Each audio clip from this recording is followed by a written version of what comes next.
Vimos na mensagem anterior o que significa liberdade cristã. Por meio do sacrifício de Jesus na cruz, nós fomos livres do poder, da culpa e da condenação do pecado. Agora livres, temos a alegria de nos tornar servos do Senhor. Então já vimos na primeira mensagem do que nós fomos livres. Livres do poder, da culpa e da condenação do pecado. Foi esta a libertação que Cristo trouxe para nós. E é necessário então entendermos melhor esta libertação. Então entender a liberdade é andar sem medo, compreendendo qual é a vontade do Senhor ou a vontade de Deus para os seus servos. Hoje veremos a abrangência que a liberdade cristã nos proporciona. E eu convido você a abrir sua Bíblia em Romanos 6. Deixe sua Bíblia aberta nesse texto, vamos fazer referência a ele. Não vamos ler agora todo o texto, do 1 ao 23, mas no decorrer da mensagem vamos estar lendo os versos desse texto.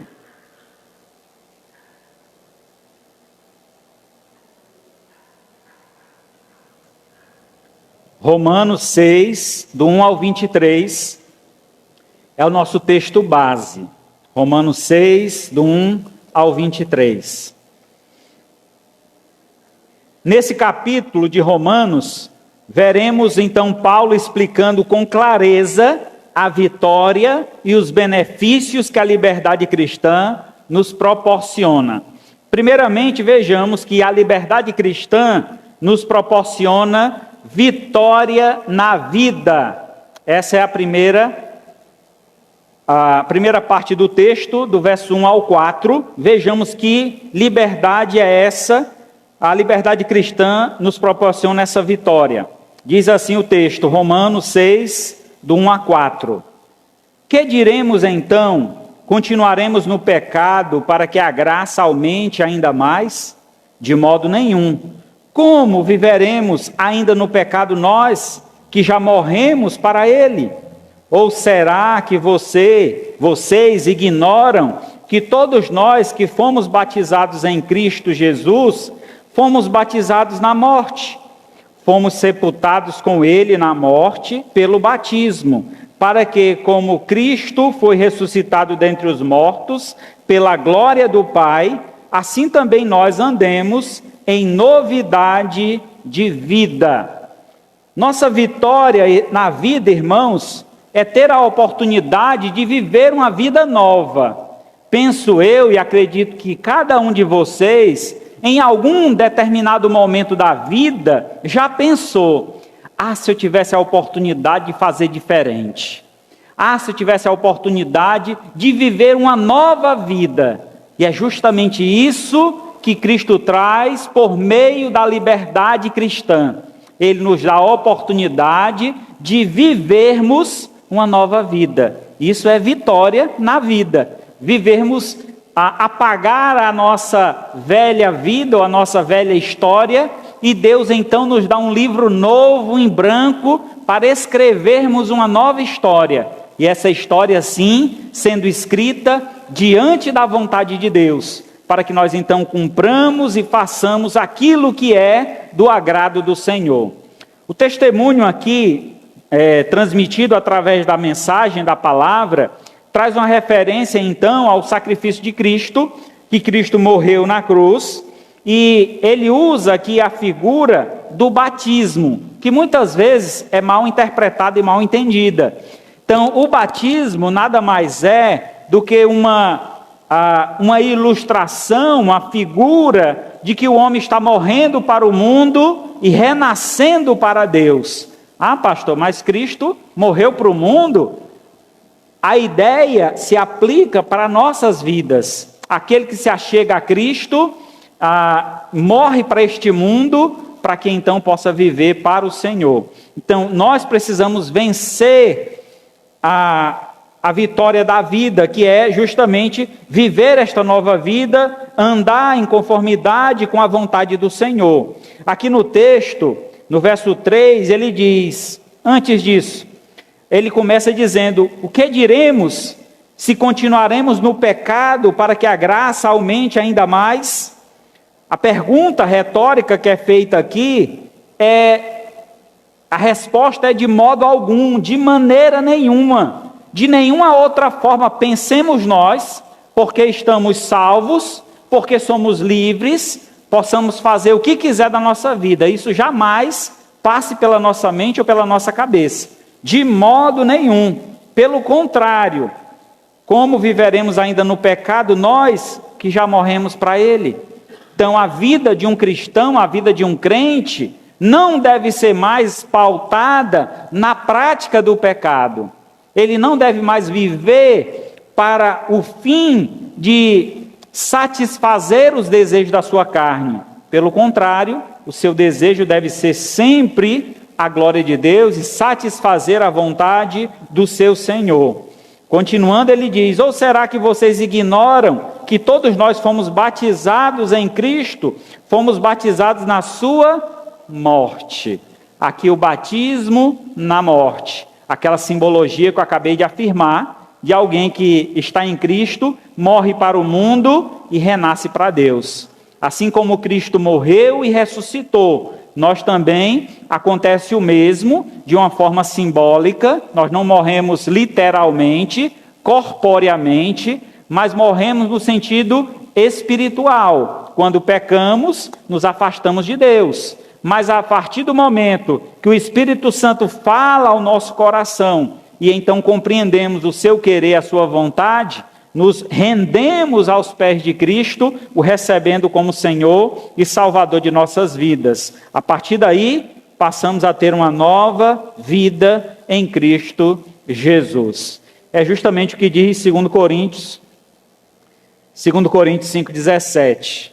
E assim, se alguém está em Cristo, é nova criatura. As coisas antigas já passaram, e eis que se fizeram novas. Se alguém está em Cristo. Então essa nova vida, só é possível termos esta vitória se estivermos em Cristo.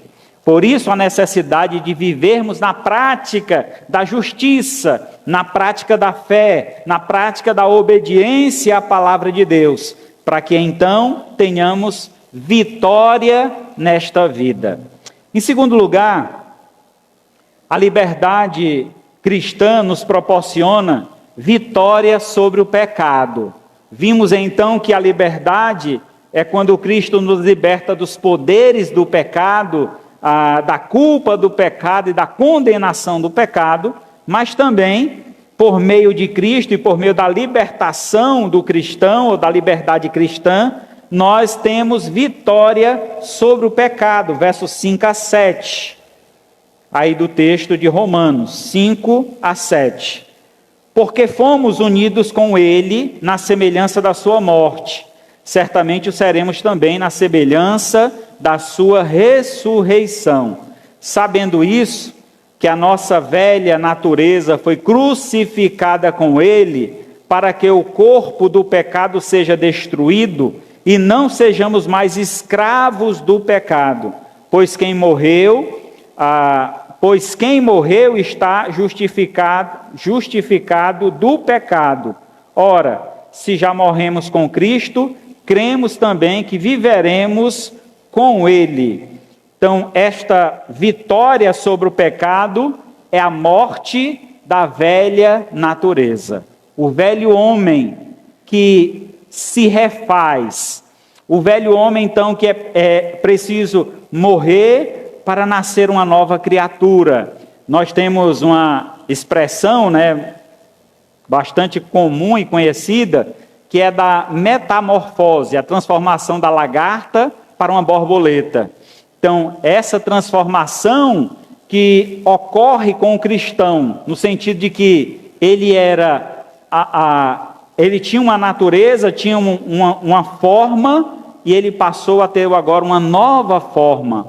Que forma era essa antigamente? A forma de pecador, a forma de alguém que estava distante de Deus, que não se importava com a vontade de Deus. E agora, sendo transformado, tendo aquela forma pregressa, morta, sacrificada.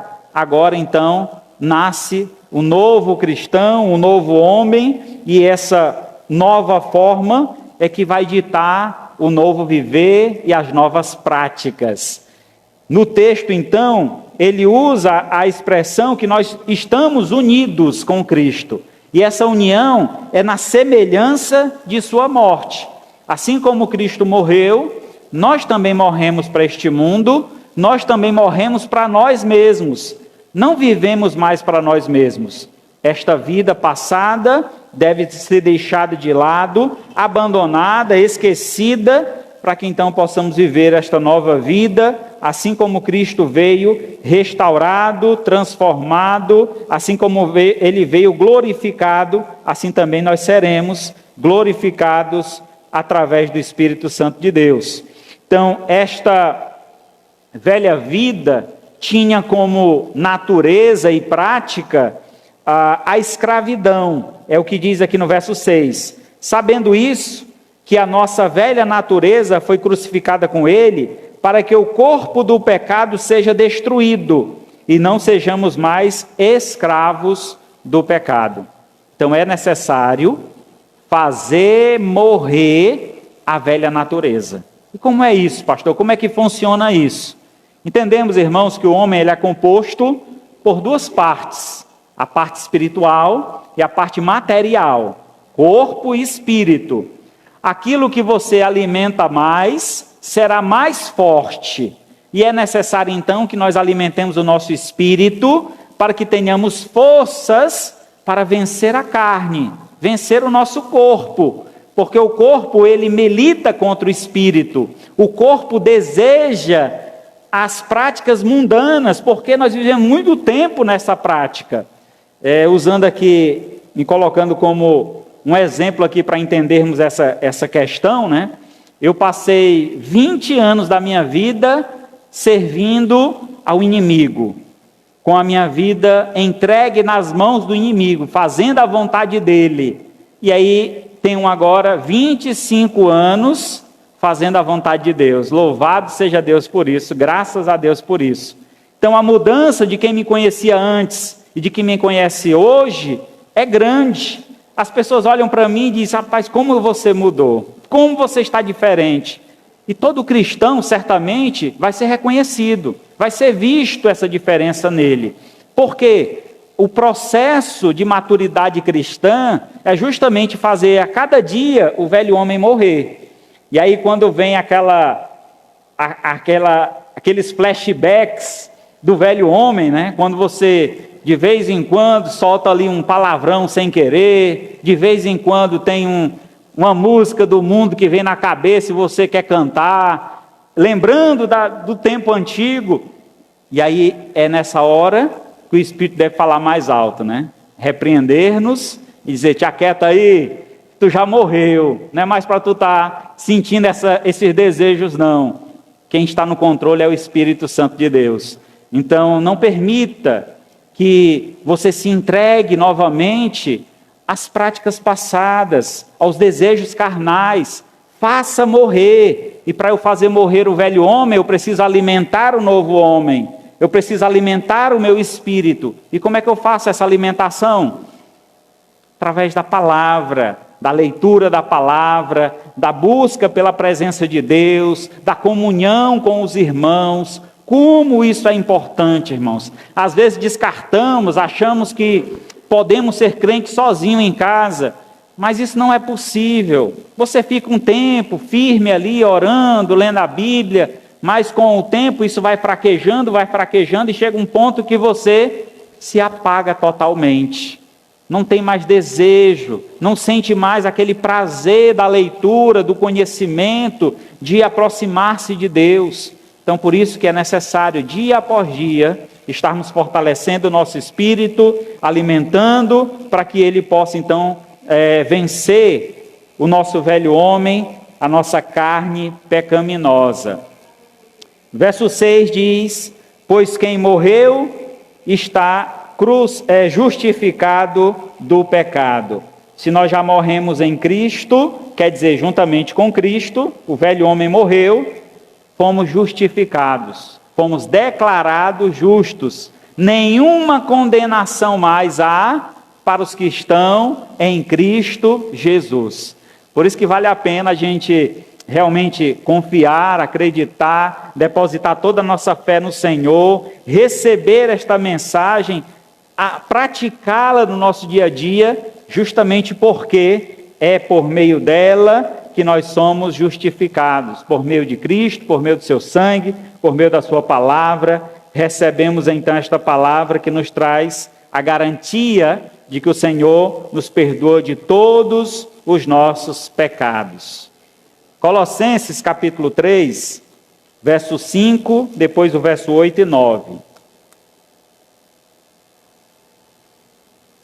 conselho que Paulo dá aqui aos colossenses é que eles devem fazer morrer a velha natureza. E ele então diz: fazei, pois, morrer a vossa natureza terrena, prostituição, impureza, paixão lasciva, desejo maligno, avareza, que é idolatria. Fazer, pois, morrer a velha natureza. E a velha natureza é caracterizada por práticas pecaminosas. Então, sempre que nós temos um desejo de praticar algo que é pecaminoso, que é pecado, é a velha natureza falando forte ao nosso coração. Então, é preciso repreendê-la. É preciso confrontá-la, para que então possamos vencer. Verso 8. Agora, porém, para que a gente vença a velha natureza, o que é que tem que fazer? Despojai-vos igualmente de tudo isso: ira, indignação, maldade, maledicência, linguagem obscena no vosso falar. Não mintais uns aos outros, uma vez que vos despistes do velho homem com os seus feitos, e vos revestistes do novo homem, que se refaz para o pleno conhecimento, segundo a imagem daquele que o criou. Meus amados, para que a gente possa então fazer morrer essa velha natureza, o conselho que Paulo dá aos colossenses é despojar-vos. Despojar traz a ideia de tirar de cima de si. Imagina você vindo do trabalho, dependendo da atividade que você está fazendo, você chega em casa suado, aquela roupa já passada, né? O cheirinho não já está muito bom. Então, tirar aquela roupa, tomar um banho e vestir uma roupa limpa. Não é gostoso isso? Não é prazeroso? É a primeira coisa que eu faço quando eu saio daqui, irmão. Eu nem me sujei, mas estou todo suado. Primeira coisa que eu chego em casa, tomo um banho e visto ali uma roupinha limpa para descansar. É o prazer do cristão se libertar, tirar de cima de si toda as velhas práticas, os velhos hábitos. E ele usa aqui a figura de alguns hábitos que podem nos levar à prática do pecado. E que hábitos são esses? De irar-se por qualquer motivo. A Bíblia diz que a gente pode até se irar, mas devemos nos irar e não pecar. E como é que a gente se ira sem pecar, pastor? Não deixando o sol se pôr sobre a vossa ira. Quando você ficar chateado com alguma coisa, vai lá tentar resolver. A Bíblia até orienta: se você vier à igreja e chegou o momento do ofertório e você sabe que tem algum problema com o irmão, vai primeiro até o teu irmão, pede perdão a ele, depois vem e dá a sua oferta. Porque Deus nem recebe aquela oferta que você está fazendo com o coração cheio de ira. Então, a ira vai nos fazer praticar outros pecados que são piores. Então, é necessário trabalhar isso, que não tome conta da nossa vida. Indignação, maldade, maledicência, e aí veja essa daqui: linguagem obscena no vosso falar. Linguagem obscena não é só uma linguagem de palavrões, né, de palavras de baixo calão, mas são também de más intenções. Quando você expressa algo com segundas intenções ou com más intenções. Então, devemos tomar muito cuidado, irmãos, com nossas palavras, porque dela prestaremos conta. Então, Deus fez a nossa boca para honrar e glorificar a Deus. E quando não fazemos, estamos em pecado. Então é necessário que usemos os nossos lábios, a nossa boca, para a honra e glória de Deus, desejando sempre o bem do próximo. É o que no verso 9 ele afirma aí: não mintais uns aos outros. Uma vez que o velho homem já foi despido, já foi tirado de cima de você, você já se despojou dele, e agora, como um novo homem, nos revestimos deste novo homem, que é segundo a imagem daquele que nos criou. O novo homem, irmãos, ele se caracteriza pela imagem do Filho de Deus. Sabe aquelas vezes que você estava fazendo o seu trabalho normal, as suas atividades do cotidiano, e alguém olhou para ti do nada e perguntou: você é crente, não é? E você diz: por quê? Porque eu vejo algo diferente em você. Você tem um brilho no olhar, o jeito que você fala é diferente, o teu jeito é diferente. Eu não sei o que é, mas você tem uma coisa diferente. A pessoa está reconhecendo ali a glória de Deus refletida em nós, está reconhecendo ali a figura do Criador. Isso é maravilhoso, irmãos. É assim que o crente deve se alegrar por estar vivendo a verdadeira liberdade. Essa liberdade que nos proporciona tantas coisas maravilhosas, uma vida nova e vitória sobre o pecado. Em terceiro lugar, a liberdade cristã nos proporciona vitória sobre a morte. Verso 8 ao 14. Ora, se já morremos com Cristo, cremos que também viveremos com Ele. Sabemos que, havendo Cristo ressuscitado dentre os mortos, já não morre. A morte já não tem domínio sobre ele, pois quanto a ter morrido de uma vez para sempre, morreu para o pecado, mas quando viver, vive para Deus. Assim também vocês, considerem-se mortos para o pecado, mas vivos para Deus em Cristo Jesus. Porquanto não permitam que o pecado reine no seu coração ou no seu corpo mortal, fazendo com que vocês obedeçam às suas paixões. Também não ofereça os membros do corpo ao pecado como instrumentos de injustiça, mas como pessoas que passaram da morte para a vida. Ofereçam a si mesmo a Deus e ofereçam os seus membros a Deus como instrumentos de justiça, porque o pecado não terá domínio sobre vocês, pois vocês não estão debaixo da lei, e sim da graça. Meus amados, o texto maravilhoso, irmãos. Aqui o texto nos traz uma afirmação tão grandiosa sobre esta vitória sobre a morte, de que, no sentido de que nós não temos mais a dependência do pecado, não necessitamos mais para ser feliz, não necessitamos mais para satisfazer ou trazer satisfação ao nosso coração a prática do pecado.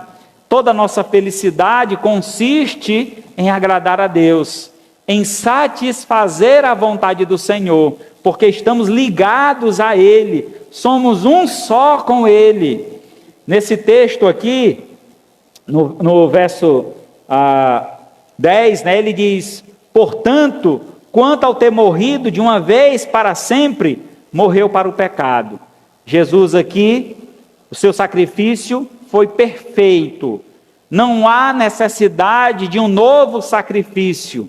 Por isso, irmãos, que a salvação é pela graça, que é favor imerecido.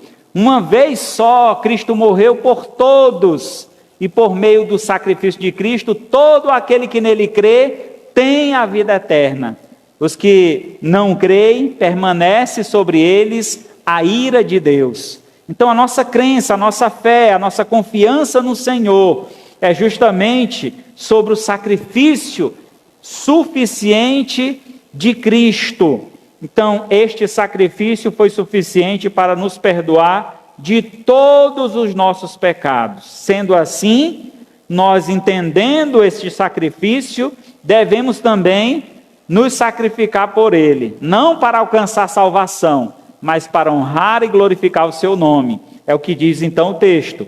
Assim também vocês, considerem-se mortos para o pecado. Assim como Cristo foi crucificado e morreu, vocês também matem o pecado, matem o desejo da vossa carne, mas vivam para Deus e em Cristo Jesus. Nós devemos viver para Deus e em Cristo. Viver para Deus é para fazer a vontade de Deus. E viver em Cristo é viver em obediência à sua palavra. Os meus amigos, não vos chamo de servo, mas sim de amigo, porque o amigo sabe o que o outro faz, né? Então Cristo veio para revelar a vontade do Pai, e nós, sendo amigos de Deus, amigos de Cristo, fazemos então a vontade do nosso Deus, do nosso Pai. Assim como Cristo fez, devemos nós também fazê-lo, e assim teremos vitória sobre a morte, e o pecado não terá mais domínio sobre nós. Verso 12, portanto, não permita que o pecado reine em vosso corpo mortal, fazendo com que vocês obedeçam às suas paixões. Não permita, isso quer dizer que está sob o nosso controle. O poder que Deus nos dá, a liberdade que Deus nos deu para dizer não ao pecado. É muito forte isso, irmãos, porque muitas vezes nós queremos agradar o homem mais do que a Deus. Muitas vezes nós tememos o homem mais do que a Deus. E esse temor do homem faz com que nós pratiquemos coisas que desagradam ao Senhor. E nós fazemos isso tudo para satisfazer o homem. E é necessário que a gente não permita que esse domínio recaia sobre nós. Nós só temos um Senhor, um só Deus e um só Senhor. E Ele, somente a Ele, que nós devemos obedecer e seguir as suas palavras. Não deixe que outro tome o lugar de Deus na sua vida. Antes, não permita que outro reine em seu coração. Pelo contrário, aquele que tem o trono, a majestade, que tem todo o poder sobre nós, seja apenas o nosso Senhor e Salvador Jesus Cristo. Verso 13, também não ofereçam os membros do corpo ao pecado como instrumentos de injustiça, mas como pessoas que passaram da morte para a vida. Ofereçam a si mesmo a Deus em e ofereçam os seus membros a Deus como instrumentos de justiça. Então, o oferecimento vem aí no sentido de uma oferta, um sacrifício. Assim como Cristo sacrificou-se na cruz em nosso favor, sacrifício único, nós hoje devemos nos sacrificar para fazer a vontade de Deus. Esse sacrifício não mais de morte, mas um sacrifício vivo, santo e agradável a Deus, que é o nosso culto racional, tendo consciência de quem é Deus e que um dia nós prestaremos conta a Ele. Por esse motivo, devemos viver em obediência, seguindo a sua palavra, estando livre para adorar, para fazer a sua vontade. Essa deve ser a visão de todo cristão. E verso 14, porque o pecado não terá domínio sobre vocês, pois vocês não estão debaixo da lei, e sim da graça. Então vencemos a morte, justamente pelo sacrifício de Cristo, e vencemos a morte todos os dias, quando lutamos contra o pecado que ainda nos assedia, que ainda está ao nosso derredor, procurando aquela brechinha para nos atacar. João capítulo 11, verso 25 e 26. Disse Jesus: eu sou a ressurreição e a vida. Quem crê em mim, ainda que morra, viverá. E todo aquele que vive e crê em mim, não morrerá eternamente. Creres nisso? Por mais que a nossa vida cristã, irmão, seja dura, difícil, muitas lutas que travamos diariamente, entendemos que não tem como ser comparado com o sacrifício de Cristo na cruz. E Jesus disse: nesse mundo nós teremos aflições, mas tem bom ânimo, porque assim como ele venceu o mundo, nós também venceremos. Ele nos garante isso. O poder está nele, e ele nos concede esse poder para que nós também tenhamos vitória nesta vida, vitória sobre a morte. Em quarto lugar, vimos aqui 3 vitórias que a liberdade nos proporciona. Vejamos agora os benefícios que a liberdade nos traz. A liberdade cristã nos proporciona o benefício do serviço voluntário. 15 a 18.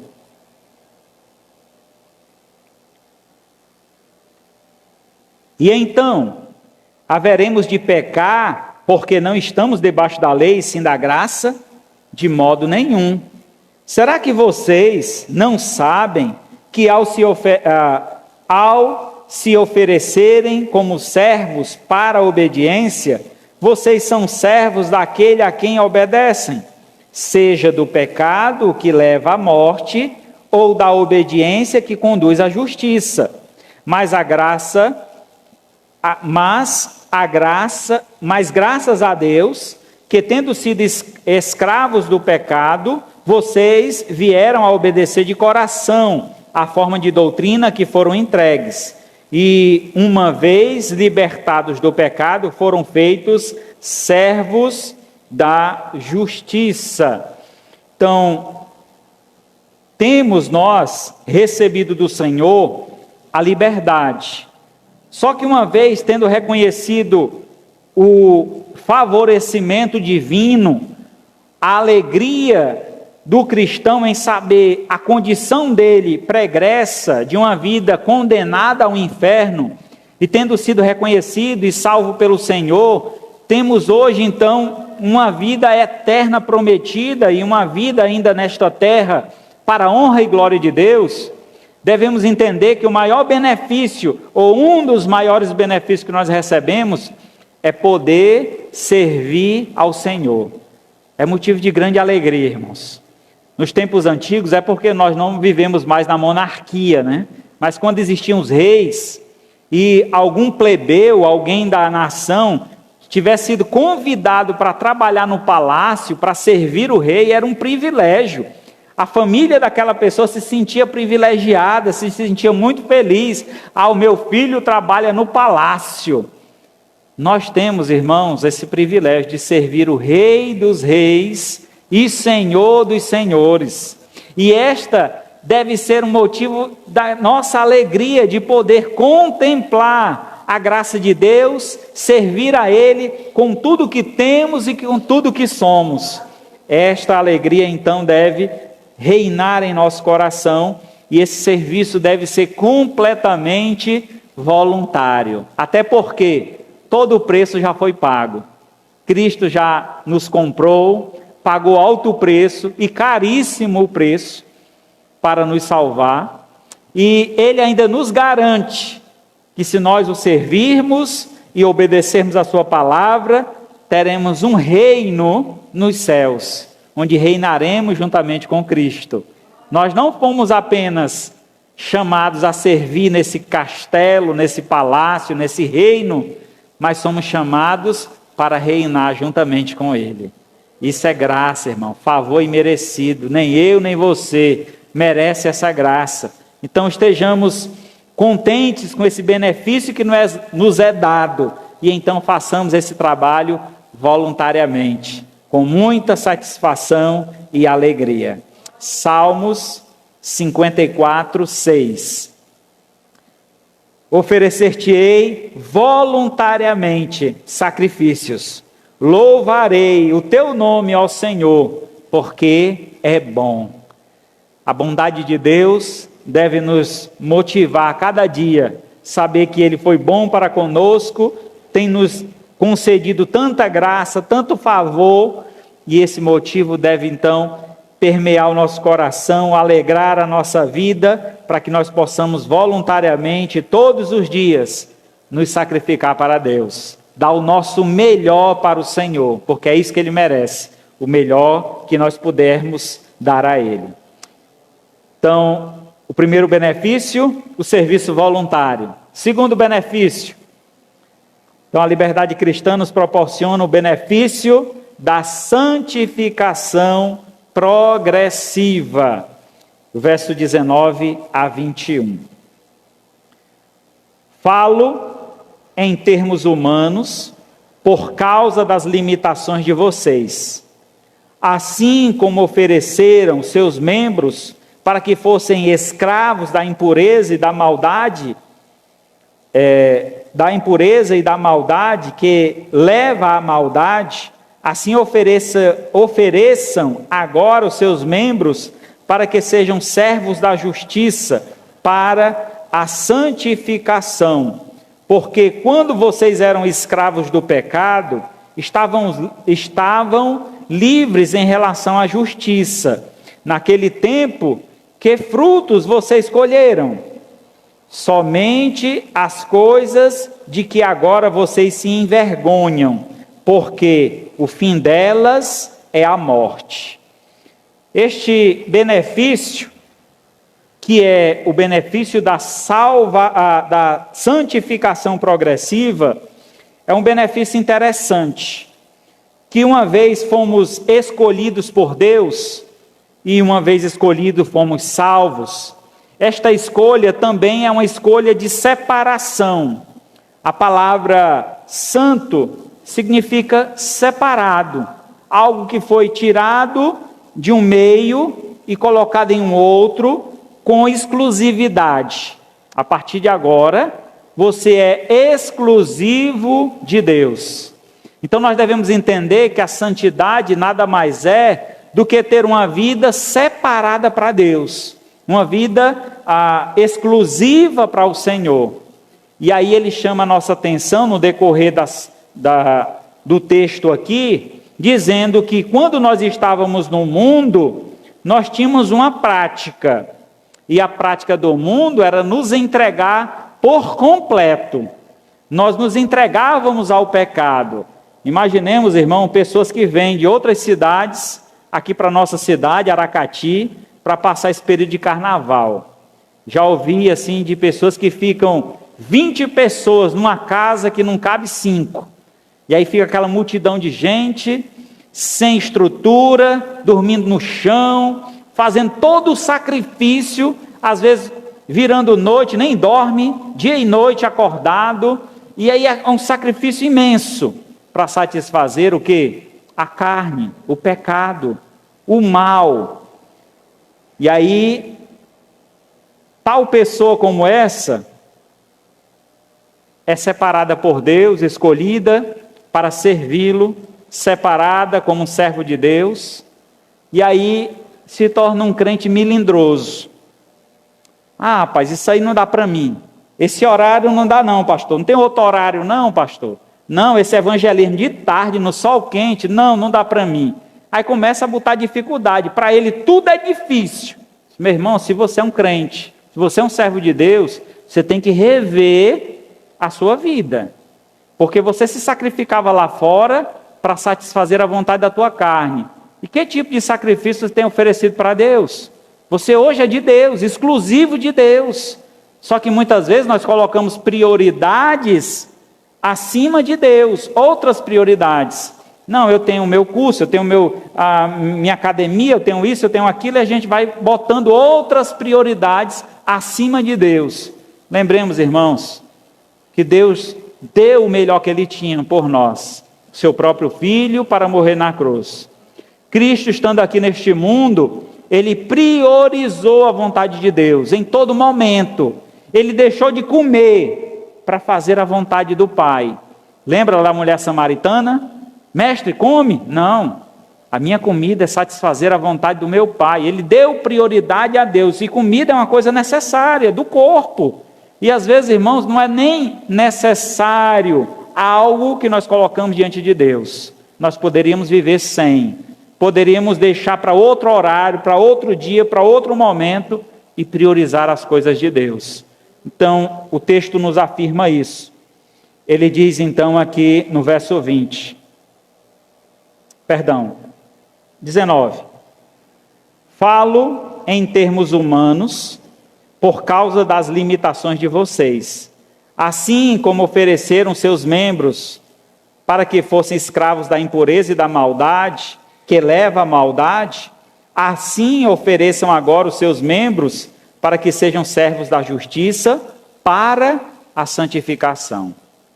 Assim como, da mesma forma, da mesma sorte, na mesma proporção que você se sacrificou para este mundo, se sacrifique para Deus. Na mesma proporção que você se empenhava para satisfazer os prazeres da sua carne, se empenhe hoje para satisfazer o teu espírito, ou o Espírito de Deus que habita em você. E assim você será santificado, cada dia mais separado, cada dia mais exclusivo para Deus. Porque quando vocês eram escravos do pecado, estavam livres em relação à justiça. Naquele tempo, que fruto vocês colheram? Quando a gente estava no mundo, irmão, que fruto era que a gente colhia? Depois de um período desse de carnaval, não sei quantos dias pulando, gastando o que não tem, só colhia prejuízo, preocupação. Rapaz, será que eu peguei alguma doença nesse carnaval? Será que... Como é que eu vou pagar as contas, rapaz? Eu comprei muita bebida, eu aluguei, paguei uma parte lá do aluguel da casa, como é que foi? As preocupações, o fruto que vem só é frutos que tiram a nossa paz. Mas os frutos que nós oferecemos ao Senhor, uma vez praticando a vontade de Deus, os frutos que nós colhemos são frutos de justiça. Estes frutos servem para a nossa santificação. O mundo verá, o Senhor reconhecerá o nosso esforço e certamente se agradará de tudo o que fizemos e de tudo o que somos. E por último, ainda tem um texto. Tessalonicenses 1, 1 Tessalonicenses capítulo 4, verso 3, 5 e 7. Pois esta é a vontade de Deus, a vossa santificação, que vos abstenhais da prostituição, que cada um de vós saiba possuir o próprio corpo em santificação e honra, não com desejo da lascívia, como os gentios que não conhecem a Deus. Então, a vontade de Deus é a nossa santificação, e essa santificação se dá por meio da nossa exclusividade, por meio da dedicação do nosso corpo a Deus, não nos deixarmos ser dominados pelos prazeres do mundo. Pelo contrário, nós temos poder sobre o nosso corpo para dizer não ao pecado e dizer sim para Deus. Satisfazer o Senhor com o nosso corpo, pois é através do corpo que santificamos o nosso espírito. Portanto, Deus não nos chamou para a impureza, e sim para a santificação. Louvado seja o nome do Senhor. E sexto e último, a liberdade cristã nos proporciona o benefício da vida eterna. Verso 22 e 23. Agora, porém, libertos do pecado, transformados em servos de Deus, o fruto que vocês escolhem é para a santificação, e o fim deste caso é a vida eterna. Porque o salário do pecado é a morte, mas o dom gratuito de Deus é a vida eterna em Cristo Jesus, nosso Senhor. Possa ser que, por algum motivo, ou uma má interpretação, uma má compreensão, você entenda que a liberdade cristã, ela seja muito restritiva. Quer dizer, ela te impede de fazer muitas coisas que você gostaria de fazer. Mas entenda, meu amado, que a nossa vida aqui na terra é uma preparação para a nossa morada no céu. E no céu a Bíblia diz que não entra pecado.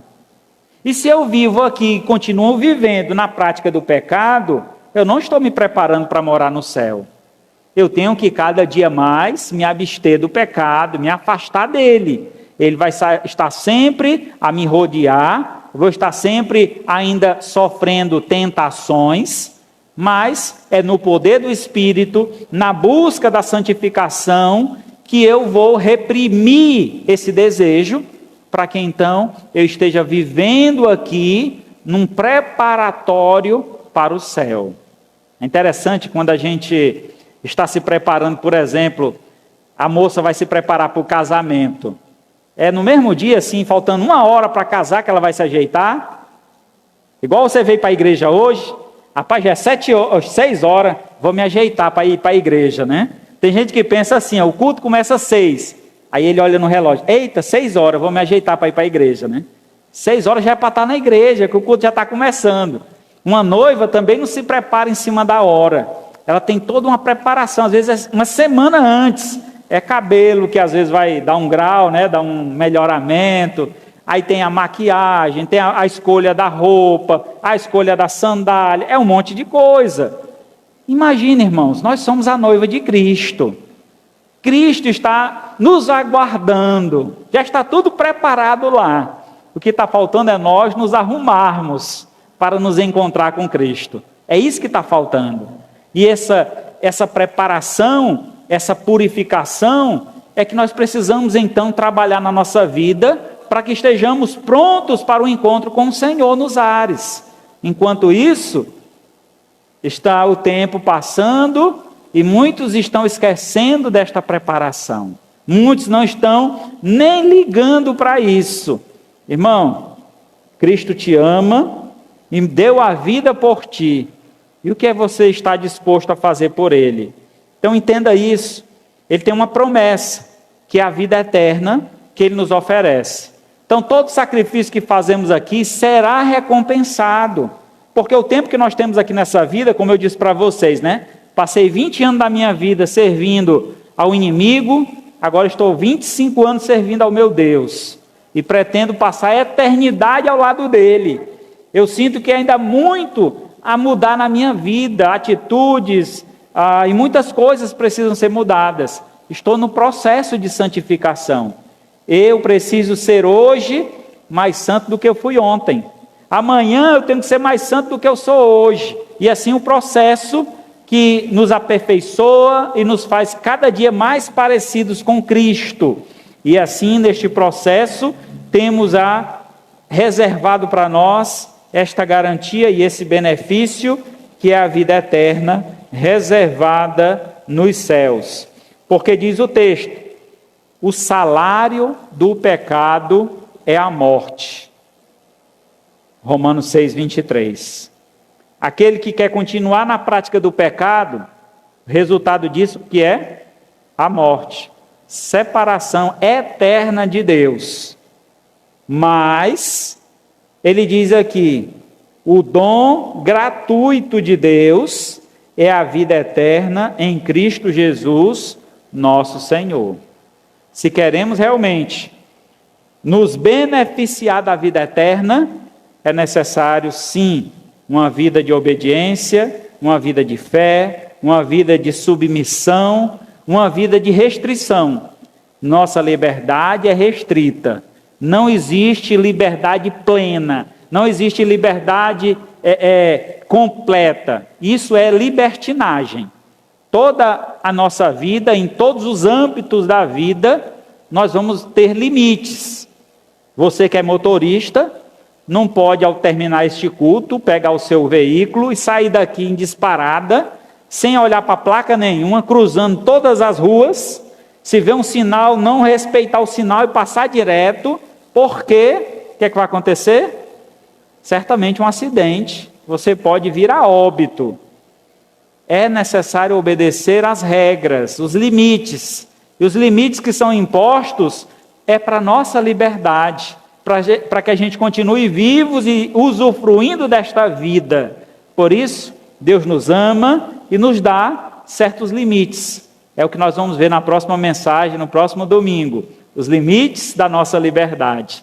Mas, nesta noite, encerramos aqui João 3,36. Por isso, quem crê no Filho tem a vida eterna. O que todavia se mantém rebelde contra o Filho, não verá a vida, mas sobre ele permanece a ira de Deus. Fiz aí 2 grifos e eu queria que você prestasse atenção. Quem crê no Filho tem a vida eterna, isso quer dizer, recebe no exato momento da fé. Você crê, você recebe a vida eterna. Mas aquele que se mantém rebelde contra o Filho não verá a vida. A rebeldia é você dizer, da minha vida eu faço o que eu quiser. Quando eu morrer, Deus decide o que é que Ele quer fazer da minha vida. É a pior decisão que você pode tomar na vida. Viver uma vida sem limites. Deus te ama e deseja que você viva debaixo da sua graça, do seu favor. Ele quer cuidar de você, assim como uma galinha cuida dos seus pintinhos, debaixo das asas, protegendo. Quando um pintinho sai, ela corre lá para trazer de volta, porque ali debaixo das asas, o inimigo, o gavião e outros animais não pode atacar. Mas, se fugimos, se desobedecemos, se somos rebeldes contra o Senhor, arcaremos com essas consequências, e será guerra contra Deus e a permanência debaixo da ira de Deus. Concluindo então. Amados, nossa liberdade cristã não é uma licença concedida por Deus para fazermos o que quisermos, pelo contrário, é um privilégio concedido por Deus para sermos mais parecidos com Cristo Jesus, mais parecidos com Jesus. Ele nos libertou para que nós nos aproximássemos mais de Cristo e ser mais parecido com Cristo. Gálatas 2:20. Logo, já não sou eu quem vive, mas Cristo vive em mim. E esse viver que agora eu tenho na carne, vivo pela fé no Filho de Deus, que me amou e a si mesmo se entregou por mim. Louvado seja o nome do Senhor. Que assim, meus amados irmãos, tenhamos essa disposição de ter uma vida consagrada ao Senhor, usando da nossa liberdade para honrar e glorificar a Deus e nos afastar cada dia mais e mais do mundo, do pecado e do mal. Amém? Louvado seja Deus. Senhor nosso Deus, Pai de infinita bondade, muito obrigado, Senhor, por esta palavra que nos confronta, nos traz, Senhor, um discernimento maior sobre esta liberdade cristã, que saibamos, ó Pai, quantos benefícios nos são concedidos, quanta vitória nos é dada por meio da liberdade cristã, e que possamos verdadeiramente vivê-la na sua inteireza.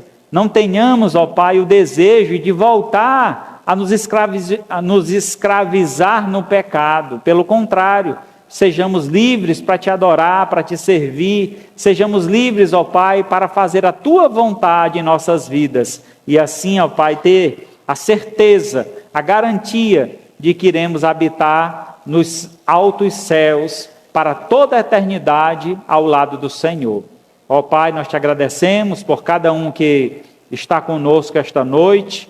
Te pedimos, ó Pai, que esta palavra não volte vazia, mas faça morada em nosso coração e que a cada dia, Senhor, possamos viver em santidade, em obediência à tua santa palavra. Que a graça do Senhor Jesus, o amor de Deus, o nosso Pai, a comunhão e a consolação do Espírito Santo seja com todos nós, o seu povo, hoje e para todo sempre. Amém. Graças a Deus.